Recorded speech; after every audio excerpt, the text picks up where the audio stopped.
નમસ્કાર દર્શક મિત્રો, સત્યસ્વર ન્યૂઝમાં આપનું સ્વાગત છે। સાણંદ તાલુકાના મુસ્લિમ સમાજ દ્વારા પ્રાંત સાહેબને આવેદનપત્ર આપવામાં આવ્યું। મહારાષ્ટ્ર રાજ્યના અહેમદનગરમાં એક બની બેઠેલા મહારાજ રામગીરીએ તેના સંતત્વને લજાવે તેવો ઇસ્લામ ધર્મ વિરોધી વાણીવિલાસ કર્યો છે। આમ સમગ્ર વિશ્વ માટે શાંતિ અને સલામતીનો સંદેશ લાવનાર મોહમ્મદ પૈગંબર સાહેબ માટે તદ્દન પાયા વિહોણી અને અણછા જતા ગેરવર્તણૂક શબ્દનો ઉપયોગ કરી સમગ્ર દુનિયાના મુસ્લિમોની લાગણી દુભાવી આવા રાજદ્રોહ ગુનાહિત ભાષણ આપનાર રામગીરી મહારાજ સામે તાત્કાલિક રાષ્ટ્રદ્રોહનો કેસ કરવા લોકોની માંગ છે। રામગીરી મહારાજ જેવા નફરતી ભાષણો આપતા લોકોએ દેશમાં નફરત ફેલાવવા અને દેશની શાંતિ અને ભાઈચારાને જોખમમાં મૂકવા માટે નફરતભર્યા ભાષણો આપ્યા છે। આવા ભાષણોથી ભારત રાષ્ટ્ર અને રાષ્ટ્રીય એકતા પણ જોખમાય તેમ છે, જેથી તેની વિરુદ્ધ તાત્કાલિક રાષ્ટ્રદ્રોહનો કેસ દાખલ કરવામાં આવે તેવી મુસ્લિમ સમાજના લોકોની માંગ છે અને એના નિવેદનથી મુસ્લિમ સમાજમાં ઘેરા પડઘા પડ્યા છે અને મુસ્લિમ સમાજમાં રામગીરી મહારાજ વિરુદ્ધ તીવ્ર આક્રોશ છે, જેથી ભારતીય કાયદા મુજબ તેની સામે કાયદેસરની કાર્યવાહી કરવામાં આવે તથા ફાંસીની સજા આપવામાં આવે તેવી લોકમાંગ ઉઠી છે। સાણંદ તાલુકાના જેવા કે શેલા, તેલાવ, ગીપપુરા, નરીમાનપુરા, અણદેજ, વિરોચનનગર, કોલટ, શાંતિપુરા બીજા અન્ય ગામોના મુસ્લિમ સમાજના લોકો મોટી સંખ્યામાં હાજર રહ્યા હતા। अस्सलाम वालेकुम वरहमतुल्लाहि वबरकातुहू व मग़फ़िरा। मारो नाम मौलाना जहान मोहम्मद अकबरी, हाल इमाम गिपपुरा। मैं हमारे मुसलमान भाइयों के साथ में आकर यहाँ पुलिस प्रशासन के सामने मांग की है और पत्र दिया है कि जो महाराष्ट्र के जयगीर महाराज ने जो हमारे नबी सल्लल्लाहु अलैहि वसल्लम की शान में गुस्ताखी की है, इससे हमारे दिल शिकनी हुई है। हम करोड़ों लोगों मुसलमानों का दिल दुखा है। किसी भी मजहब के ताल्लुक से ऐसी बातें ज़ेबा नहीं देती। इसलिए मैं प्रशासन से, पुलिस प्रशासन से निवेदन करता हूं और हमारे हाल की गवर्नमेंट से भी ये अपील करता हूं कि मेहरबानी करके ऐसा जो भी व्यक्ति होगा उसके ऊपर सख्त से सख्त कार्रवाई की जाए और जो महाराष्ट्र के महाराज हैं उनको भी गिरफ्तार करके जेल में डाला जाए, ताकि आने वाले दिनों में इस तरह की कोई हरकत ना करे। कानून में रहते हुए हमने ये आवेदन पत्र दिया है और हमें पुलिस प्रशासन पर दिल से भरोसा है कि इंशाल्लाह इस पे कामयाबी हम पाएंगे और इंशाल्लाह आज के बाद कोई ऐसा घटनाएं नहीं होगी और हमें बिल्कुल हमारे इस पुलिस प्रशासन पर भरोसा है कि उसको जल्दी से जल्दी गिरफ्तार किया जाएगा और हम अपील करते हैं कि जल्दी गिरफ्तार किया जाए। મારું નામ શમસુદ્દીન ખાન અલીફ ખાન પઠાણ, એડવોકેટ।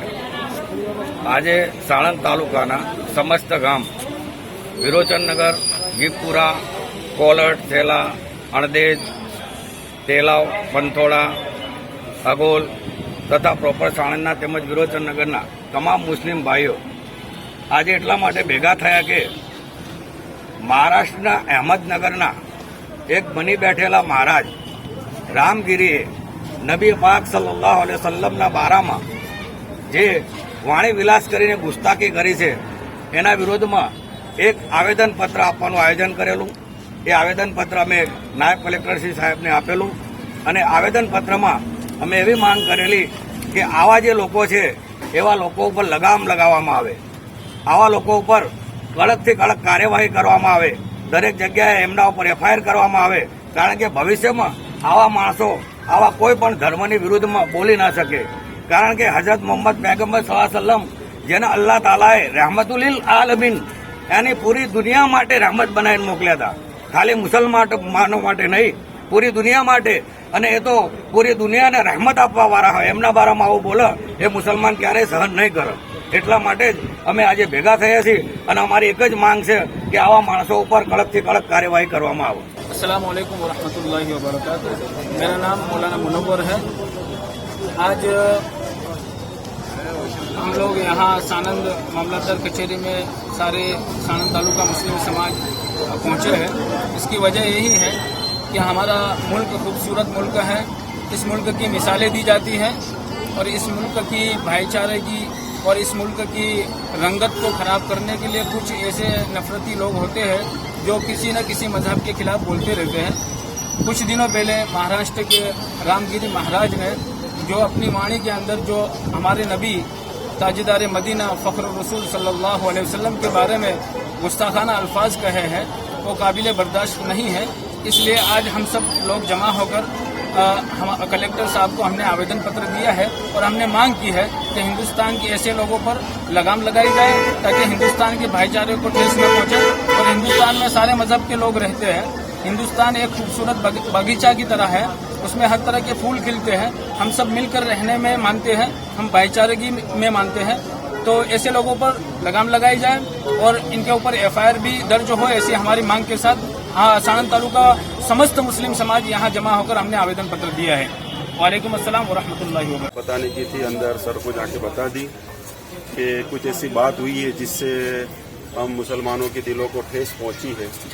ठीक है कि अगर कोई इंसान हमारे माँ के बारे में, बाप के बारे में, खानदान के बारे में बोल देगा हम बर्दाश्त कर लेते हैं, लेकिन हमारे नबी के बारे में जब बात आती है तो दिल हमारा छलनी हो जाता है।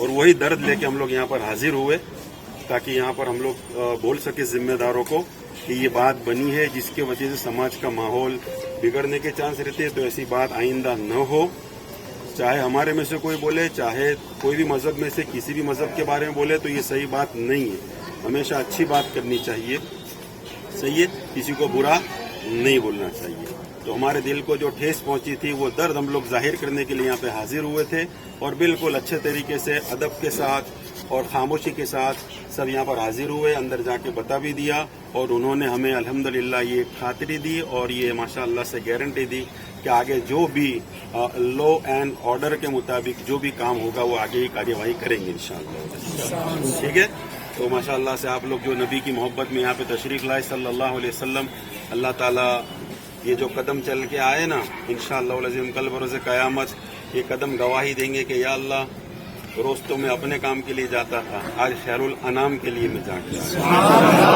और इंशाअल्लाह बख्शिश का जरिया हमारा बनेगा जरूर इंशाअल्लाह। बड़े बड़े अमल तो हमारे पास नहीं है, बस यहाँ पे हमने जो हाजिरी दी और जो वफादारी का नमूना हमने पेश किया, इंशाअल्लाह अज़ीम ये नबी की मोहब्बत में अल्लाह हमें जन्नत नसीब करेगा। बस अब यहाँ से इंशाअल्लाह अज़ीम बिल्कुल खामोशी के साथ अपने अपने तरीके से अपने अपने घर, अपनी अपनी जगहों पर यहाँ से हमको चले जाना है। शुक्रिया, जज़ाकल्लाहु खैर, अस्सलामु अलैकुम व रहमतुल्लाहि व बरकातहू। સમાચારોની ઝડપી અપડેટ માટે હમણાં જ સત્ય સ્વરાજ ન્યૂઝ ચેનલને લાઇક, શેર અને સબસ્ક્રાઇબ કરો।